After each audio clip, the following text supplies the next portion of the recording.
భూత భవిష్యత్ వర్తమాన కాలములు, జాగ్రత్త స్వప్న సుషుప్తి 3 ఉన్నాయని, అలాగే మనకి 3 మీద నడిచేటటువంటివే అన్నీ. ఓం శాంతి శాంతి శాంతి.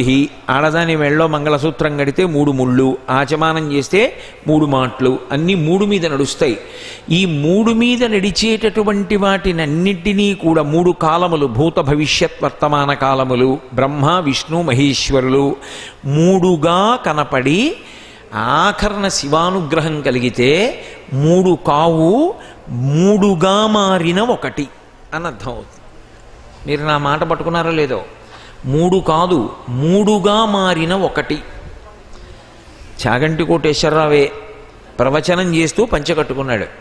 చాగంటి కోటేశ్వరరావే ఆఫీస్కి వెడుతూ ప్యాంట్ వేసుకున్నాడు. చాగంటి కోటేశ్వరరావే పూజ చేసుకోవడానికి వెడుతూ ధావళీ కట్టుకున్నాడు. ధావళీ కట్టుకున్న కోటేశ్వరరావు భాగవతం చెప్పలేడంటే తప్పు. ప్యాంట్ వేసుకున్న కోటేశ్వరరావు భాగవతం మర్చిపోయాడు అనుకుంటే తప్పు. కానీ ఎక్కడ ఉండవలసిన నిష్ఠ అక్కడ పాటించాలి. ఇక్కడికి వచ్చినప్పుడు పంచె కట్టుకోవాలి, అక్కడికి వెళ్ళినప్పుడు ప్యాంట్ వేసుకోవాలి. అక్కడికి పంచె కట్టుకున్నా తప్పేం లేదు. కానీ 3గా కనపడి 3 ఒక్కటే. ఆ కోటేశ్వరరావు గారేనండి తత్వమసి, తత్వం అసి, అదే ఇది అయ్యున్నది అని తెలుసుకుని వాడే బ్రహ్మ, వాడే విష్ణువు, వాడే శివుడు, వాడు కానిది ఇంకొకటి లేదు. ఇది వాడి అనుగ్రహంతోనే రావాలి. అందుకే ఇప్పటికీ శ్రీశైలంలో తలుపు తీస్తే ఇదే చెప్తారు. ఏకస్త్వమేవ బహుదా భవభాసి లోకే నిశ్శంకధీర్వృషభకేత నమల్లినాథ శ్రీభ్రామరిప్రియ సుఖాశ్రయలోకనాథ శ్రీమల్లికార్జున విభో తవ సుప్రభాతం అంటారు. ఈశ్వర ఏకస్త్వమేవ బహుధా భవభాసి లోకే, ఉన్నది నువ్వు ఒక్కడవైన నువ్వు అనేకముగా కనపడుతున్నావు. అనేకముగా కనపడినదంతా ఒక్కటే అని మళ్ళీ తెలియాలి అంటే జ్ఞానం ఉండాలి. ఇవి ఎన్ని ఉన్నాయి అంటే అబ్బో చాలామంది ఉన్నారనడానికి జ్ఞానం అక్కర్లేదు. కాదండి, ఇన్నిగా కనపడుతున్నా ఉన్నదొక్కటే అని చెప్పాలనుకోండి, దానికి జ్ఞానం ఉండాలి. ఇన్ని అని చెప్పడానికి జ్ఞానం ఎందుకండి? తత్వం తెలియాలి అంటే ఇవన్నీ ఇన్నిగా కనపడుతున్నాయి కానండి, అసలు యథార్థమునకు ఇదంతా ఒక్కటే. సువర్ణమేకం బహుభూషణాని, బంగారమే ఉన్నది కానీ అనేక భూషణములుగా కనపడుతోంది. గోక్షీరమేకం బహుధేనుజాత, ఆవు పాలు కానీ అనేకమైన ఆవులు ఇచ్చాయి. అన్ని పాలు కలిపేస్తే ఆవు పాలేవి, అనేకమైనటువంటి ఆవులు ఇచ్చాయి. అలా ఇవంతా కలిపి ఒక్కటే ఈశ్వరుడు లేదా విష్ణువు, మీరే పేరుతో పిలవండి, దానికేం దోషం లేదు. కాబట్టి అది ఒక్కటి అని తెలియడం, అనుభవంలోకి రావడం ఆయన అనుగ్రహం చేత మాత్రమే సాధ్యం. అందుకు భక్తి ప్రధానం. అసలు ఆ భక్తి లేదనుకోండి జ్ఞానము నిలబడదు. అందుకే జ్ఞానికి భక్తికి ఏమి దోషం ఉండదు. అద్వైతంలో నిలబడగలిగినటువంటి స్థితిలో ఉన్నది ఒక్కటే, అంతకన్నా భిన్నంగా ఇంకోటి లేదు. అహం బ్రహ్మాస్మి అన్న శంకరాచార్యుల వారు మళ్ళీ పూజ ఎందుకు చెప్పారు అంటే అసలు ఆ భక్తి లేని జ్ఞానం రాదు, భక్తిని విడిచి జ్ఞానం ఉండదు. కాబట్టి ఓ శంకర, మీరు మమ్మల్ని అనుగ్రహించగలిగినటువంటి స్వరూపం ఉన్నటువంటి వారు, మూడుగా కనపడి చివరికి ఒకటి అని తెలియచేయగలిగిన సమర్థత నీ వల్లనే వస్తుంది. అందుకే జ్ఞానదాత మహేశ్వర ఇది చెప్పాలి కాబట్టే, జ్ఞానకాండ చెప్పాలి కాబట్టే పోతనగారంతటి వారు భాగవతం చేసే ముందు ప్రథమ నమస్కారం చేశారు. వాలిన భక్తి మెచ్చదన వారిత తాండవ కేళికి దయాశాలికి శూలికి శిఖరిజా ముఖపద్మ మయూకమాలికి బాల శశాంఖ మౌలికి కపాలికి మన్మథ గర్వ పర్వతోన్మూలికి నారదాది మునిముఖ్య మనస్సరసీరుహాళికి అంటూ అటువంటి శంకర మూడు మూర్తులకును మూడు కాలములకు మూడు లోకములకు మూలమగుచు భేదమగుచు తుదిక భేదమయ్యొప్పారు బ్రహ్మమనగ నీవే పాలనయన సకల ప్రపంచ గురుభర నిర్వాహకుడవగు నిన్ను పొగడ జలజ భవాదుల్ పెదవులు కదపగ వెరతురు నిన్ను పొగడగనెంత వారము తండ్రి. నిన్ను పొగడడానికి అసలు మాకు మనస్సు వాక్కు ఎలా సరిపోతాయి? శంకర భగవత్పాదులంతటి వారు శివస్వరూపాన్ని వర్ణించడానికి కూర్చుని వెంటనే లేచి అన్నారు, నా వల్ల 3 అపరాధాలు జరిగాయి శంకరా, క్షమించు. అదేమిటి, పూజ చేయలేదుగా అంటే, అంతటా నిండిపోయిన నీకు పూజ ఎలా చేయను, కాబట్టి పూజ చేస్తానడం మొదటి తప్పు. రెండవది, మనస్సుకి లొంగని నిన్ను మనస్సుతో చూస్తాననుకోవడం రెండో తప్పు, క్షమించు. వాక్కులకు అందని నిన్ను వాక్కులతో అర్చిస్తానడం మూడో తప్పు, క్షమించు, పూజ అయిపోయిందన్నారు. అంటే నా ఉద్దేశ్యం చెయ్యొద్దని కాదు, అవాంగ్మానస గోచరుడు ఆయన. అటువంటి శివస్వరూపం 3 మూర్తులకును 3 కాలములకు 3 లోకములకు మూలమగుచు భేదమకుచు తితిక భేదమయ్యొప్పారు బ్రహ్మమనగ నీవే పాలనయన. అటువంటి నిన్ను పొగడాలి అంటే జలజభమాదుల్ పెదవులు కదపగ వెర్రతురు పొగడగా, నిన్ను పొగడగా మేమెంత వారము దేవా. బ్రహ్మ శ్రీ మహావిష్ణువే నిన్ను పొగడడానికి వాక్కులు సరిపోవని భయపడతారు, ఇక మేమెంతటి వారం నిన్ను పొగడడానికి. పరమేశ్వరుడు అక్కడ నిలబడి ఉన్నాడు, విన్నాడు స్తోత్రం అంతా. ఏం కావాలరా మీకు, అది చెప్పలేదు ఇప్పటిదాకా. ఇప్పుడు చెప్పారు, బాహుశక్తిన్ సురాసురుల్జని అప్పాలబిల్లి మధింప భువనంబు కోలాహలంబై హాలాహలంబు జనించే ఏరి కలంఘ్యమై శివా కోలాహలంబున ఆ అగ్నిని ఆరగించవే దయ దొంగిలింపగనీశ్వరా అని అడిగారు. ఈశ్వర, మాకిచ్చినటువంటి పదవులు సరిపోవని, మా భుజాలకి బలం ఉందని మేము వెళ్ళి పాలసముద్రాన్ని మధించాం. బహుశక్తిన్ సురాసురుల్జనియ పాలవెల్లి మధింప భువనంబు కోలాహలంబు చేసి హాలాహలంబు జనించే. భువనాల్ని కోలాహలం చేస్తూ హాలాహలం పుట్టింది. ఏరి కలంఘ్యమై, దాన్ని ఆపడం ఎవరికి శక్యం కావట్లేదు. శంకర, చిచ్చు లాగమంగుని, ఆ చిచ్చు ఆ అగ్నిహోత్రాన్ని నువ్వు పుచ్చేసుకుని లోకముల్ రక్షింపవే దయ దొంగిలింపగనీశ్వర, దయతో ఈ లోకాల్ని కాపాడవయ్యా శంకర అని అడిగారు. ఆయన తప్పకుండా అని లోపలికి వెళ్ళాడు. వెళ్ళి పార్వతీదేవి దగ్గరికి వెళ్ళాడు. ఎందుకు పార్వతీదేవికి చెప్పడం? ఏ శంకరుడు స్వతంత్రించి వెళ్ళి హాలాహల భక్షణం చేశాడు అనుకోండి, అమ్మవారు తప్పట్టుకుంటుందా? లేకపోతే ఆయనకి చెప్పకుండా వెళ్ళాడు అనుకోండి, చెప్పకుండా వెడితే చూసావా నాకు చెప్పకుండా ఇష్టం వచ్చినట్టు వెళ్ళాడు అని చెప్పి ఇంకా రాత్రి పలహారం పెట్టదా? ఎందుకు మరి ఆయన ఆవిడికి చెప్పి ఆవిడికి నచ్చ చెప్పి వెళ్ళడం ఎందుకు అసలు?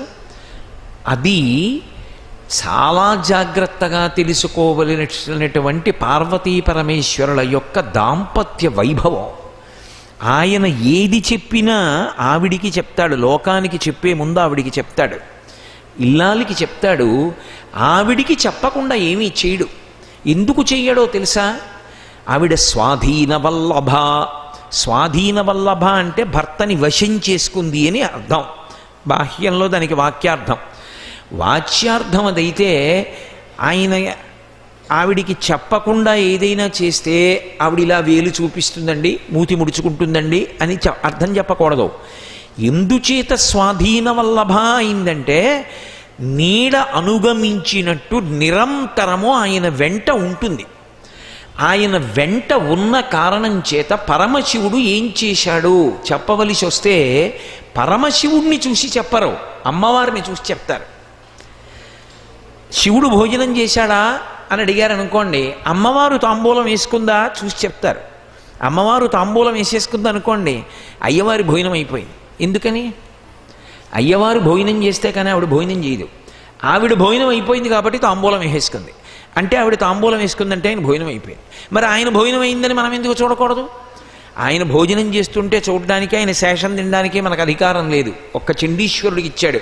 రణీజిత్వా దైత్యానపహృత శిరస్త్రై కవచిభి అని శంకరాచార్యులు వారు సౌందర్యలహరిలో చెప్తారు ఆ రహస్యం. ఆవిడని బట్టి అన్నీ తెలుస్తాయి. ఆవిడ శంకరుణ్ణి విడిచిపెట్టకుండా అనుగమిస్తుంది. అనుగమించిన కారణం చేత ఏమైపోయిందంటే ఆయనకి తెలియకుండానే అంత ప్రేమైకమూర్తి అయినటువంటి భార్యకి చెప్పకుండా చేయడు. ఎందుకని? ఆమె దగ్గరికి వెళ్ళి ఒక 10 రూపాయలు ఇద్దాం అనుకుంటున్నాను అన్నాడు అనుకోండి, 10 ఏమిటండి 20 ఇవ్వండి అంటుంది తప్ప ఆయన కాళ్లల్లో కర్ర పెట్టే స్వభావం ఉన్నటువంటిది కాదు. సరికదా ఎంత అనుగమించిందంటే ఇదే రామాయణంలో చెప్తారు. సీతమ్మ రాముని యొక్క గుండెలలోకి ఎందుకు చేరింది అన్నదానికి. ఇంతకు పూర్వం ఆయన స్నానానికి వెడితే ఆయన తువాలు ఆయన పట్టుకెళ్ళేవాడు. ఆయన పంచె కట్టుకుంటే ఆయన పంచె కట్టుకుని ఉత్తరీయం వేసుకునేవాడు. ఇప్పుడు ఆయన ఏమైపోయాడంటే ఆయన ఉత్తరీయం కనపడలేదు, వెంటనే నా ఉత్తరీయం ఏది అని వెతుక్కోడు, భార్య పేరు పెట్టి పిలుస్తాడు, ఏమోయ్ అంటాడంతే. ఉత్తరీయం ఆ పక్కనే చిలక్కుయికి తగిలించుంటారు చూడండి అంటుంది. ఎందుకని? అనుగమించింది, అది ఆయన అలవాటు. పంచా ఉత్తరీయం తీసి స్నానం చేసి వచ్చాక కట్టుకుందామని అక్కడ పెట్టి ఉత్తరీయం తీసి చిలక్కొయ్యకి పెట్టి పంచ కట్టుకుంటూ ఉంటాడు. తర్వాత పంచే ఉత్తరీయం ఏదని వెతుకుతూ ఉంటాడు. చిలక్కొయ్యకి పెట్టుంటారు చూడండి అంది. చూశాడు, తీసి మెడలో వేసుకుని ప్రసంగానికి బయలుదేరాడు. ఇప్పుడు యామోయ్ అన్నాడంతే. ఉత్తరీయం చిలక్కొయ్యకు ఉంటుంది చూడండి అంది. ఎలా చెప్పింది అంటే ఆయన ఎక్కడ పెడతాడో, ఒత్తిడిలో ఏం మర్చిపోతాడో, ఎప్పుడు అలా పిలుస్తాడో, దేనికి పిలుస్తాడో ఆవిడికి తెలుసు. ఏమోయ్ అంటే చాలా ఆవిడ చెప్పేస్తుంది. ఏమోయ్ అన్నాడు అనుకోండి, అయిపోతోంది వంట, 5 నిమిషాలు, మీరు సిద్ధమైపోవచ్చు, పంచ కట్టేసుకోండి, వడ్డించేస్తున్నాను అంటుంది. అడిగాడా భోజనం పెట్టమని? అక్కర్లేదు. ఆయన మనసిరిగి ప్రవర్తిస్తూ ఉంటుంది. దాని చేత ఏమైపోయిందంటే ఆయనకి ఆవిడికి చెప్పకుండా చేసేటటువంటి లక్షణం పోయింది. ఆయన మనసుని గెలుచుకుంది ఆవిడ అనువర్తించి. అది ఆవిడ పాతివ్రత్యానికి గుర్తు. అది అమ్మవారి గురించి చెప్పకుండా చెప్పడం. అది పోతన గారి వైభవం. ఎందుకంటే పోతన గారి కులదైవం దుర్గమ్మ. అమ్మ అన్న మాట వచ్చిందనుకోండి పోతన గారి వాంగ్మయంలో, తిరిగిపోతుందంతే. అమ్మలగన్న యమ్మ ముగురమ్మల మూలపుటమ్మ చాలా పెద్దమ్మ సురారులమ్మ కడుపారడి బుచ్చినయమ్మ అంటారు.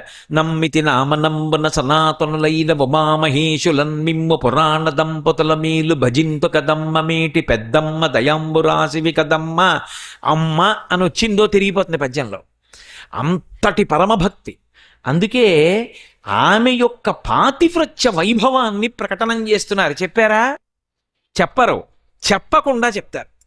అది మౌనంగా అమ్మవారి స్తోత్రం. అందుకు వెళ్ళాడు శంకరుడు. అందుకే మీరు చూడండి, లోకానుగ్రహం అంతా ఎక్కడి నుంచి వస్తుందంటే ఆవిడ దగ్గర నుంచి. ఆవిడ అడుగుతుంది ప్రశ్న, కేనోపాయే నలగున అంటుంది. ఏమిటయా చిన్న ఉపాయం ఏమిటి విష్ణు సహస్రం చదవడానికి అంటే, శ్రీరామ రామ రామే తిరమే రామే మనోరమే అంటాడు. మనోరమే, మనస్సును రమింపచేసేవో పార్వతి. శ్రీరామ రామ రామే తి రామ రామ రామ అంటే విష్ణు సహస్రనామ స్తోత్రం చెప్పినట్టే. ఎలా అంటే, రా అంటే 2, మా అంటే 5 సంస్కృతంలో అంకెల్లోకి మారిస్తే. రామ రామ రామ 2 × 5 × 2 × 5 × 2 × 5 2 5 10 10 2 20 25 100 100 200 205 1000. సహస్రనామ తత్తుల్యం రామనామ వరాననే. వరాననే అంటే ఓ అందమైన ముఖమున్నదానా. ఆవిడ ప్రశ్న వేస్తుంది, ఆయన నోటి వెంట లోకానికి అందుతుంది. కాబట్టి స్వాధీన వల్లభ, అంతటి మహాపతివ్రత అయిన అమ్మవారికి చెప్పకుండా ఎలా చేస్తాడాయన? అందుకు లోపలికి వెళ్ళాడు. వెళ్ళి, ఏమో హాలాహలం పుట్టిందిట, లోకాలన్నీ కాలిపోతున్నాయి, ఆ హాలాహలం నేను పుచ్చేసుకుందాం అనుకుంటున్నాను అంటే ఏ భార్య అయినా ఒప్పుకుంటుందా? ఒప్పుకోదు. లోకాలని రక్షించడానికి తన భార్యకి నచ్చ చెప్పుకుంటున్నాడు. అది ఆయన ఔదార్యం. నచ్చ చెప్పడం ఇదే ఉంటుందండి ఎప్పుడు సృష్టిలో. లోకంలో ఇదే కింది వరకు వ్యాపించి ఉంటుంది. మీరు చూడండి, రిటైర్ అయిపోతాడు ఆ ఇంటి యజమాని, ఏదో 10 లక్షలో 20 లక్షలో వస్తుంది. కొడుకు, నాన్నగారు ప్రతీ నెల అద్దె 20,000 కడితే జీతంలో 3 వంతులు వెళ్ళిపోతోందండి, పిల్లల్ని చదివించుకోవాలి. నాన్నగారు ఎలాగో పదవీ విరమణ చేసేశారు కాబట్టి మీకు కావలసినటువంటి డబ్బు నేను పంపిస్తూ ఉంటాను, లేదా మీరు నా దగ్గరికి వచ్చేయండి, ఆ డబ్బు ఇస్తే ఓ ఇల్లు కొనుక్కుందామండి అంటాడు. పెద్ద ఆయన తిన్నగా వెళ్ళి భార్యకి చెప్పడు. వాడు పాపం ఎంత ఇబ్బంది పడుతున్నాడో చూసావే, మనవలు ఎలా వృద్ధిలోకి వస్తారే, మనం ఎంతకాలం ఉంటాం ఇంకా. ఇంత నేపథ్యం చెప్తే ఆవిడికి అర్థమవుతుంది. ఇల్లు కొనుక్కోవడానికి డబ్బు అడిగాడా ఏమిటి అంటుంది. అలా మాట్లాడుకుంటారు వాళ్ళిద్దరూ కూడా. ఆయన అన్నాడు, కంటే జగముల దుఃఖము వింటే జలజనిత విషపు వేడిమి ప్రభువయ్యుండుట ఆర్తుల ఆపద గింటించుట దాన ఫలము దానం కీర్తి మృగాక్షి. ఓ పార్వతి చూశావా, నీళ్లలోంచి నిప్పు పుట్టిందిట. ఎంత చమత్కారంగా మాట్లాడాడో చూడండి. నీళ్లలోంచి నిప్పెందుకు పుట్టింది? వీళ్ళు వెళ్ళి చేసిన పని వల్ల పుట్టింది. అది చెప్పడం, పిల్లల్ని కాపాడాలి. అందుకని వింటే జలజనిత విషపు వేడిమి. ఆ హలాహలం ఎంత వేడో చూసావా? లోకాలన్నీ కాలిపోతున్నాయిట. మనం తల్లిదండ్రులం, బిడ్డలంతా బాధపడుతుంటే చూస్తూ కూర్చుంటే మనమెందుకు? కాబట్టి వాళ్ళకి ఉపకారం చెయ్యొద్దు. పరహితము చేయునెవ్వడు పరమహితుండగును లోక పంచకమునకున్, పరహితమే పరమధర్మము పరహితునకు నెదురులేదు పర్వేందుముఖి. అద్భుతమైన పద్యం పోతన గారి వాంగ్మయంలో. పరహితము చేయునెవ్వడు పరమహితుండగును భూత పంచకమునకున్. ఎప్పుడూ పరులకు ఉపకారం చేసే లక్షణం ఉన్నవాడు ఎవరుంటాడో వాడు పంచభూతములకు హితుడైనటువంటి వాడవుతాడు. అందుకే అటువంటి వాడు ఊరికొక్కడున్నాడనుకోండి, ఊరికి ఉపద్రవాలు రావు. ఎందుకనంటే పంచభూతములు వాడిని ఉన్నాడు కాబట్టి వాడిని గౌరవించి కాపాడుకుంటాయి. పృథివీ ఆపస్తేజో వాయు ఆకాశములు. అటువంటి పరమభాగవతోత్తముడు ఒక్కడుండి 10 మందికి ఉపకారం చేసే బుద్ధితో బ్రతుకుతున్నవాడు ఒకడున్నాడు అనుకోండి, భూమి ఎప్పుడూ కూడా అపకారం చేయదు. ఎందుకంటే భూకంపం రావాలి, వచ్చిందనుకోండి ఆయన ఇల్లు కూడా పడిపోతుంది. ఆయనొక్కడిని కాపాడుకోవడం కోసం భూమి కంపించదు. ఈ దేశంలో ఇప్పటికీ ఉపద్రవాలు రాకుండా, ఇప్పటికీ పెను విపత్తులు ఏర్పడకుండా ఉంది అంటే అది ఎక్కడో ఇప్పటికీ సనాతన ధర్మాన్ని నమ్ముకుని బ్రతుకుతున్నటువంటి మహాపురుషులు ఉన్నారు. అటువంటి మహాపురుషుల యొక్క ఉనికి వల్ల మనం కూడా బతికేస్తున్నాం. వాళ్ళు ఉన్నారు కాబట్టి వాళ్ళ వల్ల భూకంపాలు రావు. వాళ్ళు ఉన్నారు కాబట్టి నీళ్లు లేకుండా ఉండవు. వాళ్ళు ఉన్నారు కాబట్టి గాలి ఇంకా వీస్తోంది. వాళ్ళు ఉన్నారు కాబట్టి అగ్నిహోత్రం రగిలిపోవట్లేదు ఎక్కడాను. ఎవడు పరహితము చేస్తాడో వాడికి పంచభూతములు కూడా హితమై ఉంటాయి, స్నేహితులై ఉంటాయి. పరహితము చేయునెవ్వడు పరమహితుండగును భూత పంచకమునకున్. పరహితమే పరమధర్మము. అసలు పరమధర్మం ఏమిటి అంటే పరులకు ఉపకారం చేయడమే. పరహితమే పరమధర్మము. పరహితునకు ఎదురు లేదు పర్వేందుముఖి. పరహితునకు ఎదురు లేదు పర్వేందుముఖి. మంచి పౌర్ణమి నాడు ఉండేటటువంటి చంద్రుడు ఎలా ఉంటాడో అలాంటి ముఖం ఉన్నదానా అంటే నేను చెప్పిన మాటలు విని హలాహల భక్షణానికి వెడుతున్నానని ముడుచుకోకూడదు సుమా అని చిన్న హెచ్చరిక. పర్వేందుముఖి అని పుట్టింటి వైపు నుంచి నడుక్కొచ్చాడు. హరిమది ఆనందించిన హరినాక్షి జగంబులెల్లయానందించున్, హరియును జగములు మెచ్చక గరళము వారించుటొప్పు కమలదలాక్షి. నారాయణ నారాయణి వాళ్ళిద్దరూ అన్నా చెల్లెళ్ళు. నారాయణ స్థితికారకుడు, ఎప్పుడూ లోకములను రక్షిస్తుంటారు శ్రీ మహావిష్ణువు. ఆయన కర్తవ్యం ఏమిటి అంటే ధర్మాన్ని కాపాడడం, రాక్షస సంహారం చేయడం, లోకాల్ని కాపాడుతూ ఉండడం. ఎప్పుడూ భక్తుల్ని రక్షణ చెయ్యడమే విష్ణువు యొక్క కర్తవ్యం. అటువంటి మీ అన్నగారు లోకములకు ఉపద్రవం వచ్చిందని బాధపడుతున్నాడు. ఇప్పుడు నేను హలాహల భక్షణం చేస్తే ఆయన సంతోషిస్తాడు. మీ అన్నయ్య సంతోషిస్తే నువ్వెంత సంతోషిస్తావు? కాబట్టి హరిమది ఆనందించిన హరినాక్షి జగంబులెల్లయ ఆనందించున్. విష్ణువు యొక్క సంతోషం లోకాల సంతోషం. కాబట్టి హరినాక్షి జగంబులెల్లయ ఆనందించున్, హరియును జగములు మెచ్చక గరళము వారించుటొప్పు కమలదలాక్షి. కాబట్టి ఆ శ్రీహరి లోకములు మెచ్చుకునేటట్టుగా నేను ఆ హాలాహలం భక్షించద్దు, అందుకని హాలాహలం భక్షిస్తాను. హాలాహలం భక్షిస్తే నాకేమైనా అవుతుందని బెంగపెట్టుకుంటున్నావా? శిక్షింతు హాలాహలమును భక్షింతును మధుర సూక్ష్మ ఫలరసము క్రియన్, రక్షింతు ప్రాణికోట్లను వీక్షింపుము నీవు నేడు వికచబ్జముఖి. వికసించినటువంటి పద్మం లాంటి ముఖమున్న ఓ పార్వతి, శిక్షింతు హాలాహలమును, హాలాహలాన్ని శిక్షిస్తాను. రక్షింతు ప్రాణికోట్లను, ప్రాణికోట్లనన్నింటినీ కూడా రక్షిస్తాను. భక్షింతు హాలాహలమును, హాలాహలను తినేస్తాను. కాబట్టి నాకేమైనా అవుతుందని బెంగపెట్టుకుంటున్నావా? ఏమక్కర్లేదు. వీక్షింపుము నీవు నేడు వికచాబ్జముఖి. అలా వచ్చి ఒక్కసారి వీధిలోకి అలా చూడు, చక్కగా సంతోషంగా ఇలా చెక్కిటి చేయిపెట్టుకు అలా చూస్తూ నిలబడు. ఎలా తాగేస్తాను, ఎంత హేళగా తాగుతానో అంటే ఆవిడంది, మీ ఇష్టం వచ్చినట్టు చెయ్యండి. ఇక్కడ వరకే విన్నాడు పరీక్షిత్.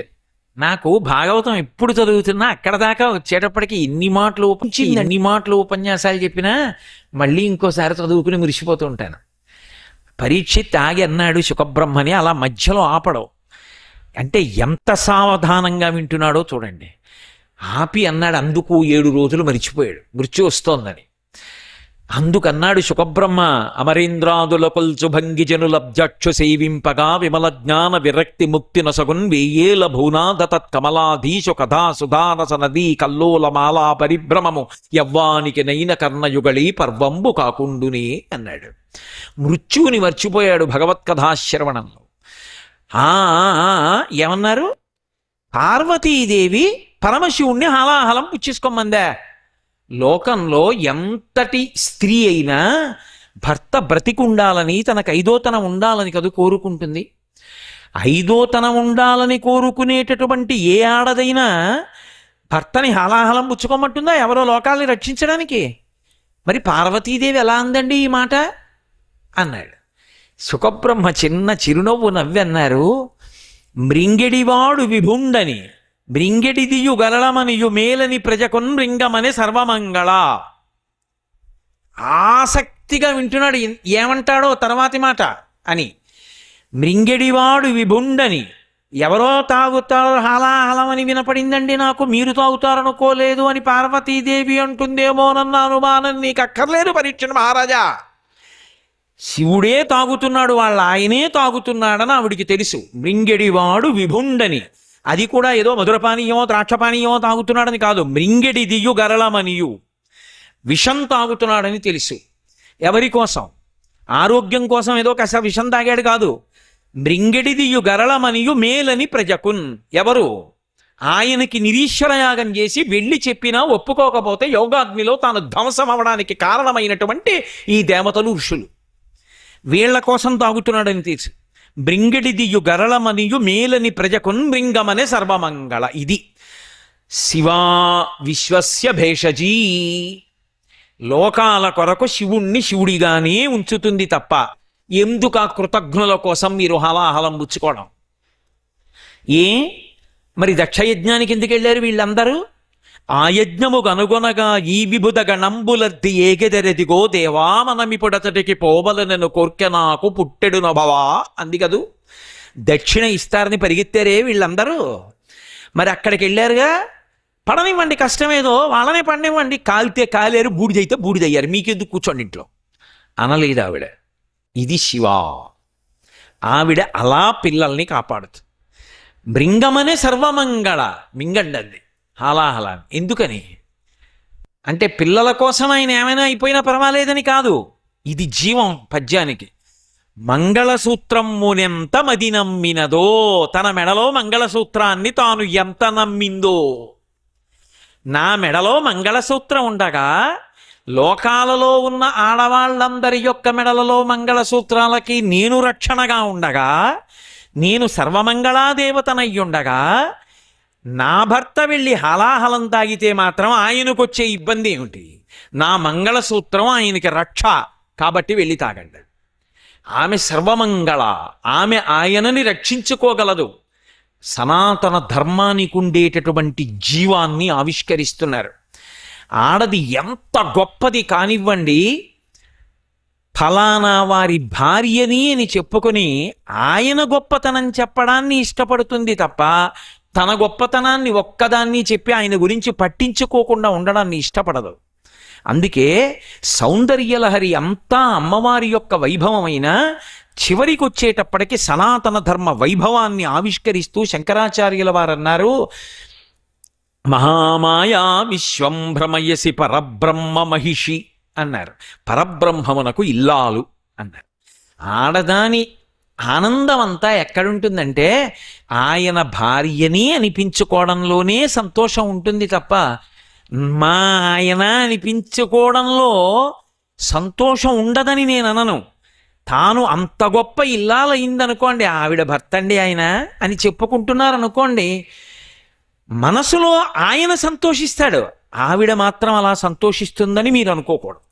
ఎందుకో తెలుసా? శ్రీరామాయణంలో అత్రి మహర్షి ఆశ్రమానికి వెళ్ళారు రామచంద్రమూర్తి సీతమ్మతో లక్ష్మణస్వామితో. వెడితే రామచంద్రమూర్తి అత్రి మహర్షికి నమస్కరించారు. నమస్కరిస్తే అత్రి మహర్షి అన్నారు, ఈ అరణ్యంలో అత్రి మహర్షి ఆశ్రమం అంటే ఎవరికి తెలియదు రామా, అనసూయమ్మ ఆశ్రమం అంటే తెలుసు. ఆవిడ మహాపతివ్రత. ఆవిడ సూర్యచంద్రుల గమనాన్ని ఆపింది. క్షామం వస్తే కొన్ని లక్షల మందికి అన్నం పెట్టింది. మహాతపస్విని, గాలికి అరటి చెట్టులా కదులుతోంది. నమస్కరించన్నాడు.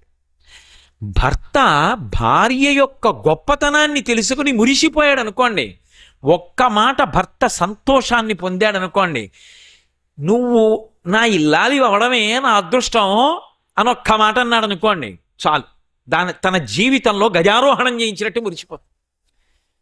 ఎవరన్నారో నాకు తెలియదు కానీ మంచి మాట ఎక్కడిదైనా మాట్లాడితే తప్పే ఉందండి. మగడు మిచ్చిన చాల కాపరంలోన మొగలి పూల గాలి ముచ్చాల వాన. నిజమే కదూ. ఎంత అది పార్వతీదేవి దగ్గర నుంచి ఆ తత్వం అలాగే ఉంటుంది. అందుకే మంగళసూత్రమునెంతమది నమ్మినదో ఆ తల్లి యొక్క శక్తి. కాబట్టి ఇప్పుడు ఆయన మీరేం బెంగపెట్టుకోకండ్రా, నేను హాలాహలాన్ని స్వీకరిస్తానన్నాడు.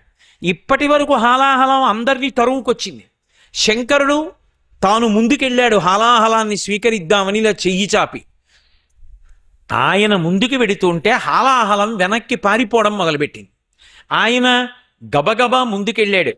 వెళ్ళి ఎక్కడికి పారిపోతావే రమ్మనమని, కదలంబారవు పాప పేరు వడలం ఘర్మాంబుజాలంబు పుట్టదు నేత్రంబులు నెర్రబారవు నిజ జూటాచంద్రుడున్ కందడున్ వదనాంభోజము వాడదా విషమునాక్పానించుచో డాయుచో పదిలంబై కడిచేయుచో దిగుచుచో భక్షించుచో మృంగుచోన్ తన వెంటన్ సొరసంఘముల్ జయ జయధ్వానంబులన్ బొబ్బిడన్ ఘనగంభీర రవంబుతో శివుడు లోకద్రోహి హుంపోకు రమ్మని కింగేల తెమల్చి కూర్చి కడిగా నంకించి జంబూఫలంబున సర్వంకషమున్ మహావిషమునహారించి హేలాగతిన్. జయ జయధ్వానాలు దేవతలందరూ చేస్తుండగా ఆ హాలాహలాన్ని చేత్తో పట్టుకుని పైకెత్తాడు. నేను ఇవాళ ప్రదోష వేళకి వచ్చే వేళటికి హలాహల భక్షణం వచ్చేటట్టుగా ఎందుకు ఎంచుకుని మరీ మాట్లాడుతున్నానంటే, ఇవాల్టి కోసం దీన్ని ఎందుకు విడిచిపెట్టానంటే, నైమిషారణ్యంలో ఇవాళ పొద్దున్న మనం ఏ గోమతీ నదిలో స్నానం చేశామో ఆ గోమతీ నదీ తీరంలో పార్వతీ పరమేశ్వరులు ప్రదోష వేళలో విహారం చేస్తారు అని ప్రమాణం ఉంది. ఇక్కడ తిరుగుతారు నైమిషారణ్యంలోని.